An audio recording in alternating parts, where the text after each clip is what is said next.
เขาสิลองมาแกะเบิ่งหลังจากไปเก็บมามันสิเป็นอะไรอันนี้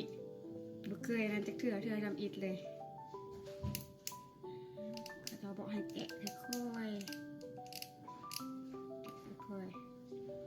หลังจากไปเก็บมาเนาะเขาแกะออกมามันก็สิเป็นหน้าตาแบบนี้คือสมองเลย แต่ว่ามันดีต่อสุขภาพเพราะว่าก็จะว่ามันดีต่อหัวใจแล้วก็สมองกินน้ำมึง